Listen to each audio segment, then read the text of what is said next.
Halo Bapak Ibu guru hebat seluruh Indonesia. Perkenalkan, nama saya Sahrul SPDMPD, Kepala SMA Negeri 1 Lasalimau, Kabupaten Butuan, Provinsi Sulawesi Selatan. Pada penerapan kurikulum merdeka terdapat penekangan akan pentingnya keterpaduan antara pembelajaran dan asesmen. Asesmen awal sebagai salah satu bentuk asesmen dalam kurikulum merdeka bertujuan untuk mengidentifikasi kompetensi, kekuatan, dan kelemahan dari seorang peserta didik.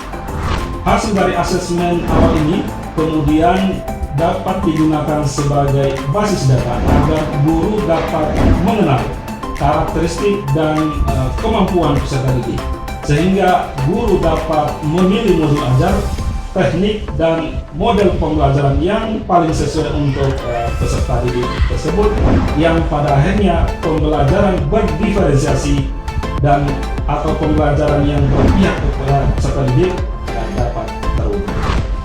Asesmen awal dapat kita bedakan menjadi dua bentuk. Yang pertama adalah asesmen awal kognitif dan asesmen awal non-kognitif. Asesmen awal kognitif bertujuan untuk mendiagnosis kemampuan dasar peserta didik pada topik sebuah mata pelajaran. Sedangkan asesmen awal non-kognitif bertujuan untuk mengukur aspek psikologi dan kondisi emosional dari seorang peserta didik. Nah, mengingat pentingnya peran asesmen awal ini, maka kami selaku kepala sekolah telah melakukan langkah-langkah strategis untuk memaksimalkan pelaksanaan asesmen awal ini sebagai penolong pembelajaran berkualitas. Dalam video ini kami ingin berbagi praktek baik tentang teknis pelaksanaan asesmen awal di SMA Negeri 1 Lasalimau tahun pelajaran 2022-2023. Selamat menyaksikan. SMA Negeri 1 Lasalimau pada tahun pelajaran 2022-2023 selalu berupaya untuk mengoptimalkan penerapan kurikulum merdeka dalam mewujudkan pelajar Pancasila. Peran kepala sekolah sangat berpengaruh dalam peningkatan dan kemajuan pendidikan. Kepala sekolah sebagai agen perubahan bagi ekosistem pendidikan, mempunyai peran strategis dalam pelaksanaan asesmen awal. Adapun langkah-langkah pelaksanaan asesmen awal di SMA Negeri 1 Lasalimau pada tahun pelajaran 2022-2023 semester genap ini adalah yang pertama, kami melaksanakan rapat sosialisasi bersama seluruh Dewan Guru.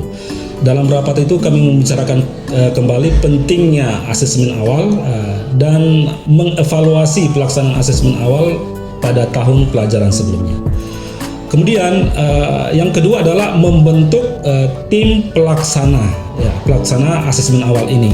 Pada rapat tersebut sekaligus saya menunjuk beberapa 5 orang guru yang bertugas untuk mengawal pelaksanaan asesmen awal ini. Tim 5 inilah yang kemudian mendesain kembali, menyusun instrumen atau merevisi instrumen asesmen awal yang tahun sebelumnya, kemudian melaksanakan secara teknis di lapangan. Kemudian langkah selanjutnya adalah menentukan waktu pelaksanaan asesmen. Kalau asesmen awal non-kognitif itu dilaksanakan secara serentak seluruh siswa kelas 10 dan kelas 11. Sedangkan asesmen awal kognitif itu dilaksanakan oleh masing-masing guru. Jadi jadwalnya bisa beda-beda tergantung dari guru yang bersangkutan. Setelah itu ketika tiba hari H yang ditentukan, maka dilaksanakanlah asesmen awal tersebut.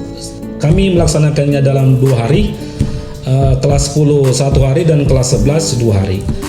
Setelah itu langkah selanjutnya adalah menganalisis hasil asesmen ini. Jadi setelah siswa melakukan pengisian asesmen dan hasil tersebut kemudian dianalisis oleh tim 5 ini, dibuat dalam bentuk grafik-grafik, dibuat dalam bentuk diagram-diagram supaya gampang dimengerti oleh guru yang mendapatkan data tersebut. Dan langkah terakhir adalah mendistribusi hasil asesmen itu ke guru-guru. Artinya hasil asesmen yang sudah dianalisis itu kemudian disebar ke guru-guru sebagai bahan guru, sebagai pertimbangan guru nanti mendesain pembelajaran di kelas, sehingga tujuan utama asesmen awal ini yakni terciptanya pembelajaran berpihak pada peserta didik dapat tercapai. Untuk pelaksanaan asesmen awal kognitif dilakukan ketika guru akan mulai memperkenalkan sebuah topik pembelajaran baru. Asesmen awal dilaksanakan dengan bentuk memberikan soal asesmen untuk semua peserta didik di kelas secara tatap muka. Biasanya seorang guru akan memberikan beberapa pertanyaan materi prasyarat terkait dengan pokok bahasan yang akan dipelajari. Informasi inilah yang akan menjadi pertimbangan guru dalam merencanakan dan mendesain pembelajaran di kelas. Setiap awal pokok bahasan, saya selalu memberikan asesmen awal diagnostik. Informasi ini akan menjadi pertimbangan saya untuk memilih strategi dan model pembelajaran yang sesuai dengan kondisi kelas tersebut. Berdasarkan hasil asesmen awal, peserta didik akan dibagi menjadi 3 kelompok, yaitu peserta didik dengan rata-rata kelas, peserta didik di bawah rata-rata, dan peserta didik di atas rata-rata.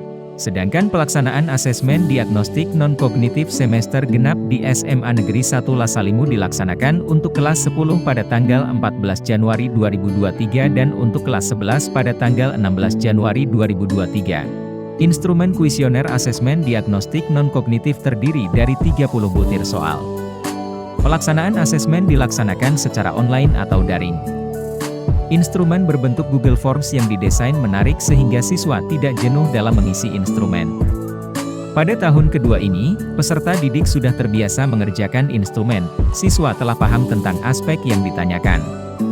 Hal ini dilaksanakan karena kualitas jaringan internet di sekolah ini sangat baik, juga fasilitas di laboratorium komputer cukup memadai untuk digunakan peserta didik yang tidak memiliki smartphone atau peserta didik yang tidak memiliki kuota data. Juga, sebagian besar peserta didik telah paham akan pentingnya asesmen awal sehingga peserta didik tergerak untuk memberikan informasi yang benar tentang item soal yang ditanyakan. Setelah pelaksanaan asesmen, maka tim 5 melanjutkan ke tahap selanjutnya berupa analisis hasil asesmen. Dari hasil analisis terungkap beberapa informasi penting yang sangat berharga dalam merancang pembelajaran di kelas. Dari aspek gaya belajar misalnya, terungkap bahwa siswa memiliki gaya belajar yang beragam.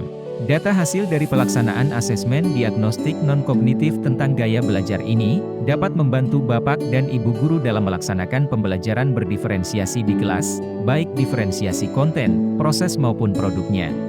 Kesesuaian gaya belajar dengan proses pembelajaran yang berlangsung, diharapkan dapat menciptakan iklim belajar yang nyaman dan menyenangkan, sehingga peserta didik memperoleh hasil belajar secara optimal.